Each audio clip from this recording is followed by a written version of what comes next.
कभी सोचा है कि एक 75 साल पुराना भुला दिया गया कानून आज अचानक हमारी सीमाओं को कैसे बदल सकता है? या फिर हमारे पहाड़ों की परिभाषा, जी हां, एक डेफिनेशन, ये कैसे तय कर सकती है कि भविष्य में हमें पानी मिलेगा या नहीं? आज हम इन्हीं बदलते समीकरणों की पड़ताल करेंगे, जमीन की सरहदों से लेकर अंतरिक्ष की ऊंचाइयों तक। चलिए एक चौंकाने वाले सवाल से ही शुरू करते हैं। जरा सोचिए, एक ऐसा कानून जो 75 साल से बस किताबों में बंद था, वो अचानक किसी को सिर्फ 24 घंटे में देश छोड़ने का नोटिस कैसे थमा सकता है? ये सवाल हमें सीधे आज के पहले मुद्दे पर ले जाता है। हमारा पहला पड़ाव है भारत की सीमाएं। यहां नक्शे पर खींची गई लकीरें अब धुंधली पड़ रही हैं और नए तनावों को जन्म दे रही हैं। ये सिर्फ लकीरें नहीं, बल्कि इंसानी जिंदगियों की कहानियां हैं। तो चलिए उस 75 साल पुराने कानून की कहानी समझते हैं। साल था 1950, जब आप्रवासी असम से निष्कासन अधिनियम पास हुआ। लेकिन उसी साल नेहरू लियाकत समझौता हो गया और कूटनीति को प्राथमिकता दी गई। नतीजा, ये कानून ठंडे बस्ते में चला गया, लगभग भुला ही दिया गया।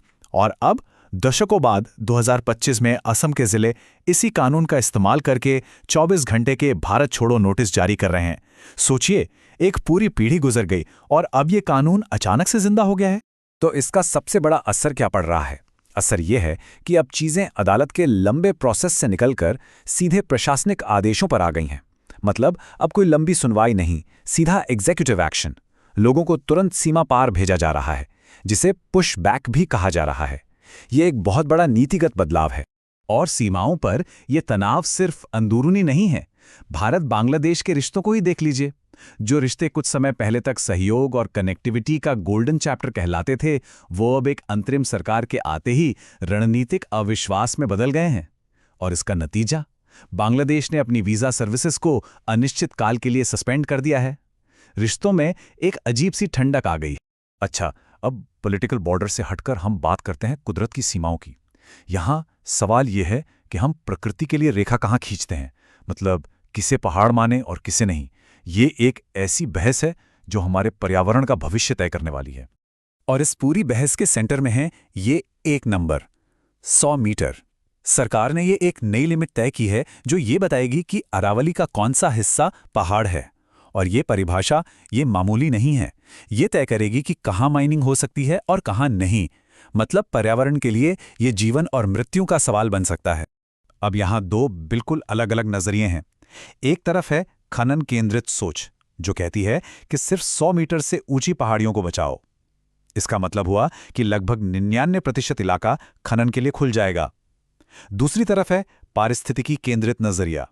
ये कहता है कि परिभाषा ऊंचाई से नहीं, बल्कि पानी और हरियाली से तय होनी चाहिए, ताकि दिल्ली एनसीआर के लिए जो जमीन के नीचे पानी के स्रोत हैं वो बचे रहें। ये विकास और संरक्षण के बीच की एक सीधी टक्कर है। और हमें प्रकृति को बचाने की जरूरत क्यों है, इसका एक बेहतरीन उदाहरण हमें वेस्टर्न घाट में मिलता है। ये तो जैसे जैव विविधता का खजाना है। हाल ही में यहाँ सुनेरीला नाम के पौधे की 3 नई प्रजातियां मिली हैं।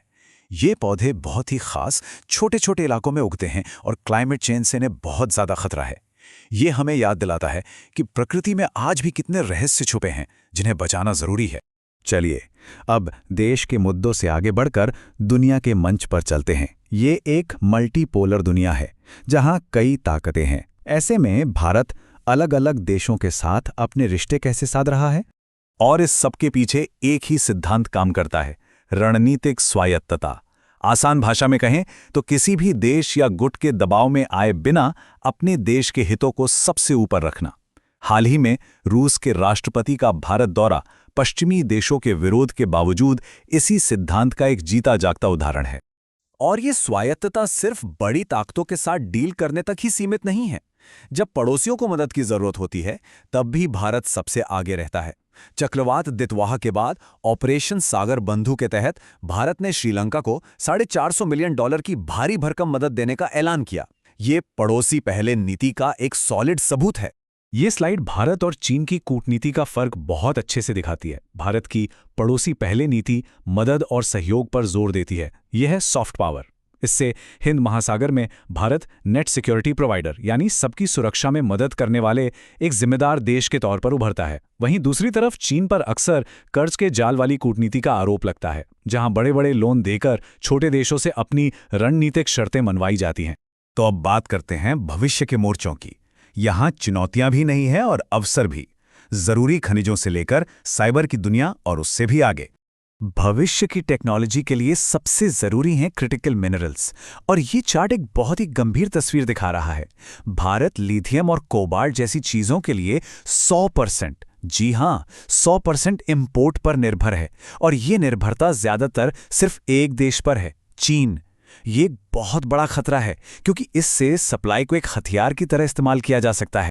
अब साइबर सुरक्षा से जुड़ा एक बहुत ही अजीब मामला देखते हैं। कहानी शुरू होती है एक नौकरी से, अमेरिका में एक रिमोट आईटी वर्कर। सुनने में तो ये बिल्कुल नॉर्मल लगता है ना? लेकिन फिर कहानी में एक ट्विस्ट आता है। इस जॉब की सैलरी मिलती है क्रिप्टो करेंसी में, जिसे ट्रैक करना लगभग नामुमकिन है। और आखिर में ये रहा चौंकाने वाला खुलासा। इन आईटी जॉब्स का असली मकसद था नॉर्थ कोरिया के न्यूक्लियर प्रोग्राम के लिए पैसा इकट्ठा करना। अमेज़न ने ऐसे 1800 नॉर्थ कोरियाई ऑपरेटिव्स को ब्लॉक किया जो लैपटॉप फार्म का इस्तेमाल कर अमेरिकी कंपनियों में नौकरी कर रहे थे।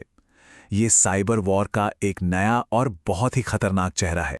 चलिए अब चलते हैं अपने आखिरी मोर्चे पर, अंतरिक्ष।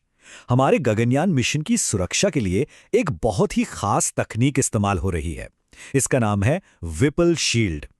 ये एक तरह का सुरक्षा कवच है जो अंतरिक्ष यान को गोली से भी कई गुना तेज रफ्तार से आते छोटे-मोटे उल्कापिंडों और कचरे से बचाता है। तो ये काम कैसे करता है? बहुत सिंपल लेकिन जीनियस तरीके से। पहला स्टेप, इम्पैक्ट। बाहर की एक पतली दीवार आने वाले कचरे से टकराकर उसे तोड़ देती है, एकदम चकनाचूर। दूसरा स्टेप, वेपोराइज। ये टूटे हुए टुकड़े फैलकर प्लाज्मा यानी गैस के बादल में बदल जाते हैं। और तीसरा स्टेप, कंटेन। अंदर की मोटी दीवार इस गैस के बादल को सोख लेती है और क्रू मॉड्यूल यानी जहां एस्ट्रोनॉट्स होते हैं वो पूरी तरह से सेफ रहता है। तो हमने देखा कि हमारी सीमाएं, हमारी प्रकृति और हमारी टेक्नोलॉजी सब कुछ बहुत तेजी से बदल रहा है। ये सब हमें एक आखिरी और बहुत जरूरी सवाल पर लाकर छोड़ता है। जब सब कुछ इतना अनिश्चित हो तो हम सुरक्षा की जरूरतों और तरक्की और इंसानियत के सिद्धांतों के बीच संतुलन कैसे बनाएं? ये एक ऐसा सवाल है जिस पर हम सभी को सोचने की जरूरत है।